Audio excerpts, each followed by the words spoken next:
This project can save you thousands of dollars. Want to know how? Watch it till the end. Hey, hi everyone. I am Rohit and I welcome you all to the fifth episode of my video series 7 Days 7 Project.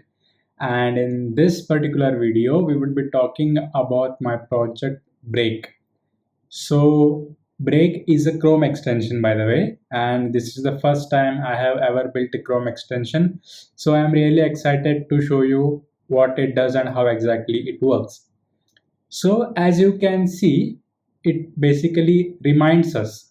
So, for every 50 minutes of work, it reminds us to sip some water and to have a 2-minute walk. So, especially for engineers who sit on the chair for the long time, it affects us on our physical health if there is no mobility in your life. So if you are sitting like a potato on the chair for hours and hours, in one day it might not affect, but if you have this same habit over a long period of time, suppose say 4 to 5 years, then you might get problems in your shoulders or neck because mobility is important. So that is why I have built this Chrome extension so that it can remind you in every 50 minutes to have a 2-minute walk and to sip some water and also to look away from the screen. In this way, you will also reduce the strain that is causing because of the screen. And yeah, but again, if you are while walking, if you are using phone, then that it won't be working. So this is what it does. And the interesting part here is how we are calculating this active time. So it is not just a regular clock which calculates like which starts from 0 and will go till 50 non-stop. What we have done is to calculate this active time, we are tracking the user activities. For example, the mouse activities, the click and scroll activities, and the keyboard. For the keyboard stroke activities. So these are the metrics that we are considering to calculate the active time. So this is how it works. And talking about the Chrome extension, as I earlier mentioned that this was the first time that I have built a Chrome extension, and it's very interesting.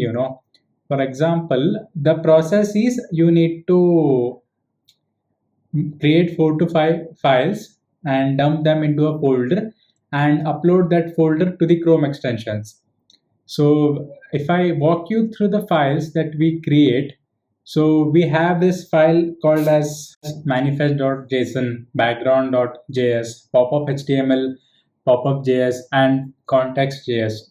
So basically, this manifest.json has all the information of our Chrome extension, like the title, the description, and what all files that we are including in the folder.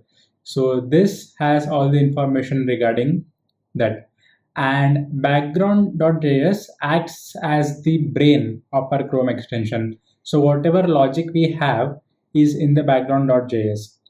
Popup.html and popup.js, these act like the our basic index.html and JS files. Suppose this UI you are seeing here is taken from the popup.html, and the interaction that you can see is made possible with the help of popup.js. So in this particular Chrome extension, I use Next.js. So we can export the Next.js UI as a static HTML file by giving it a command. It's called as next export.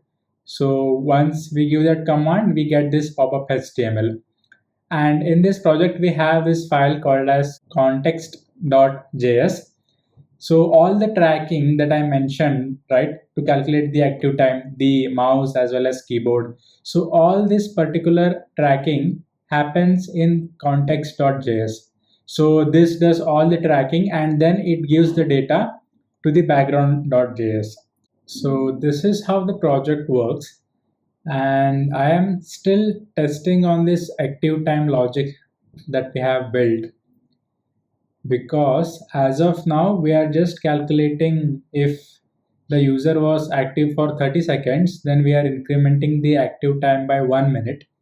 So there are some accuracy issues.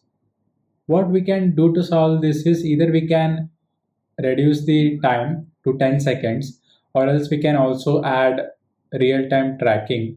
But if we add real-time tracking, then it might give extra load to the GPU and make it heavy. So this is something that I should work on. And if you people have any better logic, then you can also implement it. I have the GitHub repo link in the caption. You can just clone the repo, run on your device locally, and make the changes and see how it works. So if you go through the README section of this project, then you will exactly understand how to implement this. So once you have made everything and placed it in the folder, so this is how it looks. If you go to this extension, you need to turn on the developer mode, and then here you can see this option, load unpacked. You need to upload this folder here. So you need to make a folder and then upload it, and then your extension would start working. So this is how it works. And this was it about the episode 5, and I will see you in the episode 6. Thank you for watching. Bye bye.